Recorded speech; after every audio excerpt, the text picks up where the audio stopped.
Running each feeder in 2 conduits, whether using unplasticized polyvinyl chloride or electrical metallic tubing, is not allowed for multiple reasons. Firstly, overcrowding occurs. Conduits have a maximum allowable fill percentage to ensure proper heat dissipation and wire movement. Running 2 cables of 3 times 120 square millimeters in one conduit would exceed this fill percentage, resulting in overcrowding. Secondly, overheating occurs. Overcrowding causes wires to overheat, leading to insulation degradation, short circuits, and potential fire hazards. Thirdly, mechanical damage can occur. Wires in overcrowded conduits can be damaged during installation or maintenance, increasing the risk of electrical failures. Fourthly, there may be a code compliance issue. Electrical codes, such as the National Electrical Code, typically prohibit running multiple feeders in a single conduit unless specifically permitted. For safety and compliance, it is recommended to run each feeder in its own separate conduit. This ensures proper wire spacing, heat dissipation, and mechanical protection. The National Electrical Code addresses conduit fill in several sections, focusing on ensuring adequate space for conductors to prevent overheating and allow for future maintenance. These sections dictate the maximum percentage of a conduit's cross-sectional area that can be occupied by conductors. Firstly, look at Chapter 9, Table 1. This table provides the percentage of cross-sectional area of conduit and tubing for conductors and fixture wires. It specifies the maximum fill percentage allowed, typically 40% for 3 or more conductors. Secondly, look at 314.16. This section covers the number and size of conductors allowed in outlet, device, and junction boxes. Although it primarily deals with boxes, the principles of fill capacity are similar to those for conduits. Thirdly, consider Annex C. This annex provides examples of conduit and tubing fill calculations to help determine the maximum number of conductors permitted in a specific size of conduit or tubing. Using these references, you can calculate the allowable fill for a specific conduit size and conductor type. Firstly, determine the internal area of the conduit. Conduit manufacturers provide specifications for the internal diameter and area of their product. Secondly, calculate the cross-sectional area of each conductor. This information is typically found in conductor specification tables. Thirdly, multiply the cross-sectional area of one conductor by the number of conductors you plan to install in the conduit.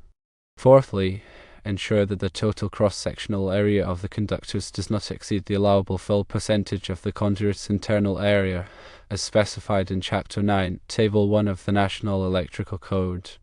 For example, if you have a 1-inch electrical metallic tubing conduit with an internal area of 0.864 square inches and you are running 3 or more conductors, the maximum allowable fill is 40%.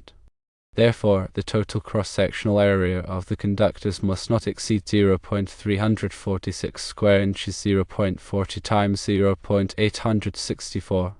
These rules and calculations ensure that conductors have adequate space for heat dissipation, reducing the risk of overheating and insulation damage. They also allow for easier installation and maintenance as conductors are not tightly packed within the conduit. Always consult the latest edition of the National Electrical Code in local electrical codes for specific requirements and regulations in your area. The ampacity of a conductor, which is the maximum current it can carry continuously without exceeding its temperature rating, is significantly affected by the number of conductors bundled together in a conduit.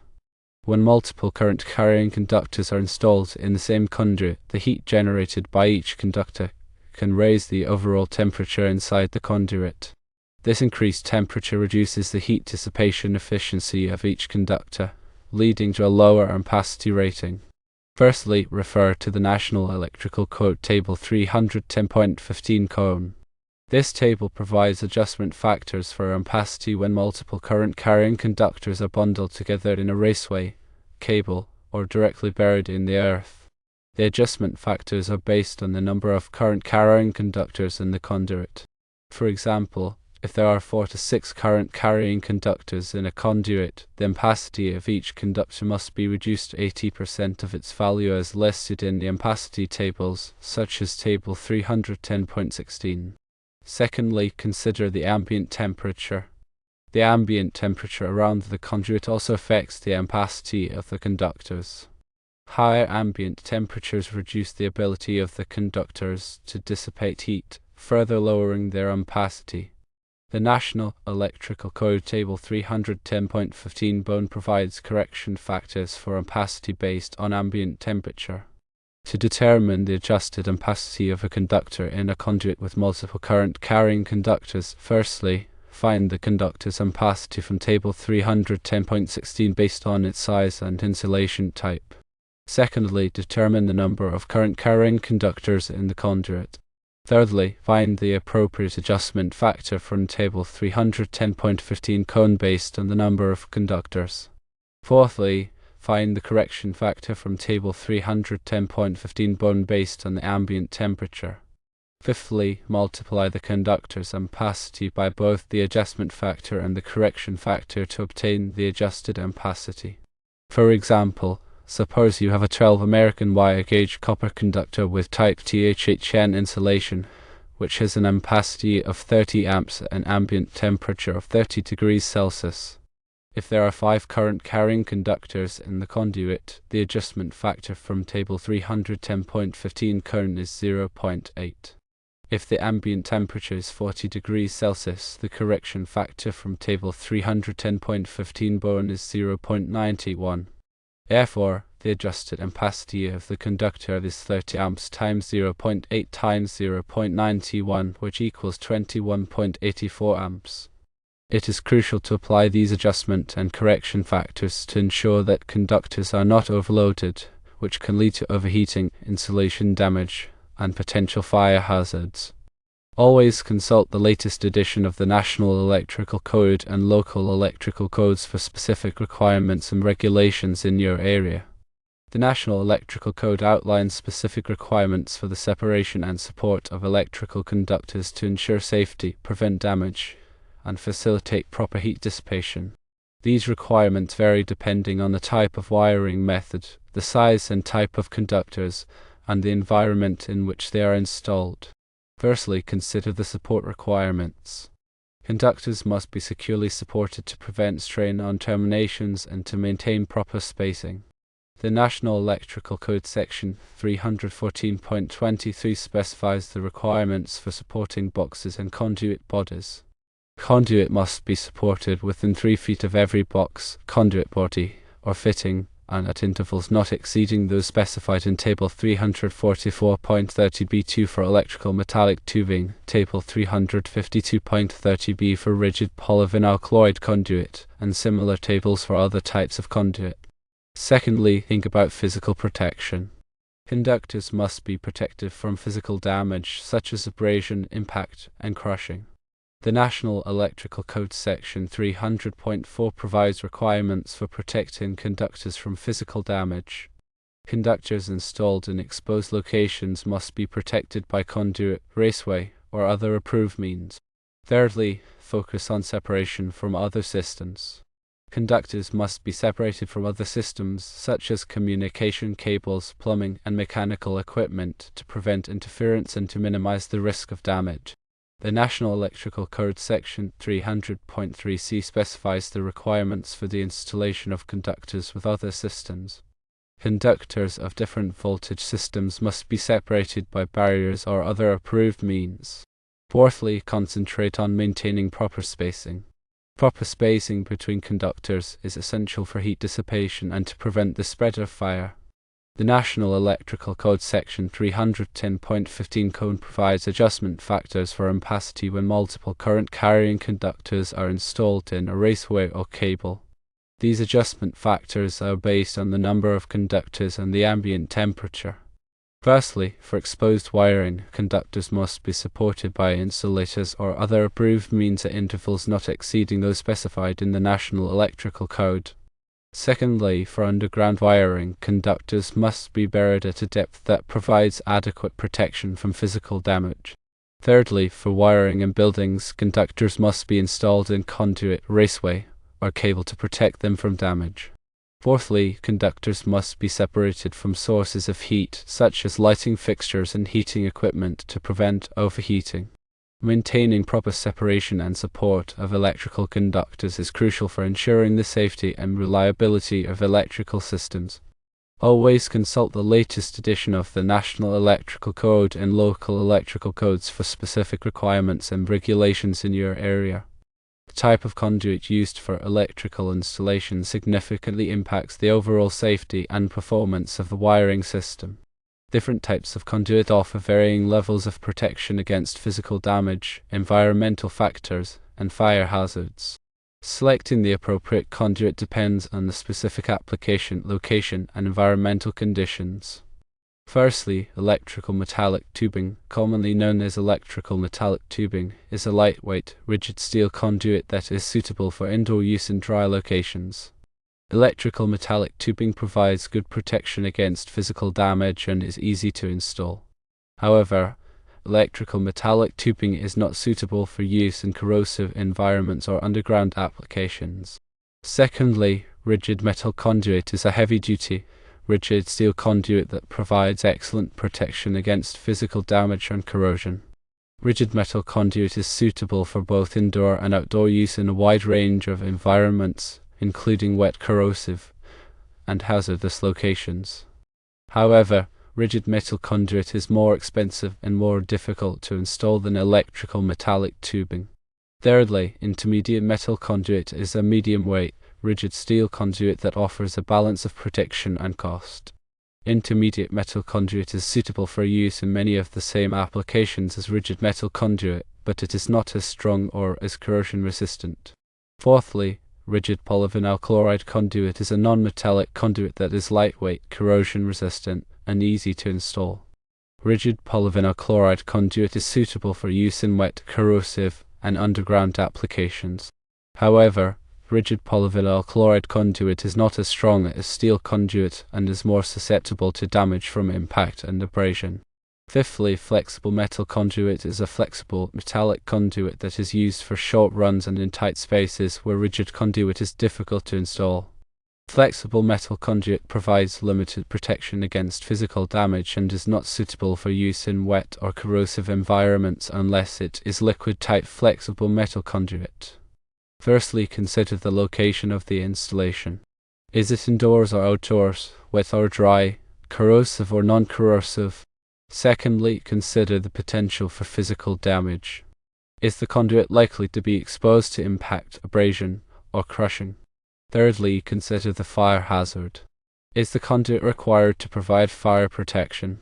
Fourthly, consider the cost. How does the cost of different types of conduit compare? Fifthly, consider the ease of installation. How easy is it to install different types of conduit? Selecting the appropriate type of conduit is crucial for ensuring the safety and reliability of electrical systems. Always consult the latest edition of the National Electrical Code and local electrical codes for specific requirements and regulations in your area. The number of conductors permitted in a conduit is determined by several factors, including the size of the conduit, the size of the conductors, the type of insulation on the conductors, and the fill percentage allowed by the National Electrical Code. Exceeding the maximum allowable fill percentage can lead to overheating, insulation damage, and potential fire hazards. Firstly, refer to the National Electrical Code Chapter 9, Table 1. This table provides the maximum allowable fill percentage for different types of conduit and tubing. For example, the maximum fill percentage for 3 or more conductors in a conduit is typically 40%. Secondly, determine the cross-sectional area of the conduit. Conduit manufacturers provide specifications for the internal diameter and area of their products. Thirdly, determine the cross-sectional area of each conductor. This information is typically found in conductor specification tables. Fourthly, multiply the cross-sectional area of one conductor by the number of conductors you plan to install in the conduit. Fifthly, ensure that the total cross-sectional area of the conductors does not exceed the allowable fill percentage of the conduit's internal area as specified in Chapter 9, Table 1 of the National Electrical Code. For example, if you have a 1-inch electrical metallic tubing conduit with an internal area of 0.864 square inches and you are running 3 or more conductors, the maximum allowable fill is 40%. Therefore, the total cross-sectional area of the conductors must not exceed 0.346 square inches, which is 0.40 times 0.864. The National Electrical Code provides detailed tables and examples to assist in calculating conduit fill. These resources can help ensure that conductors have adequate space for heat dissipation, reducing the risk of overheating and insulation damage. Always consult the latest edition of the National Electrical Code and local electrical codes for specific requirements and regulations in your area. The specific requirements for running pump feeder conductors, including the allowable number of conductors in a conduit, the type of conduit to use, and the methods of support, are governed by the National Electrical Code and any applicable local electrical codes.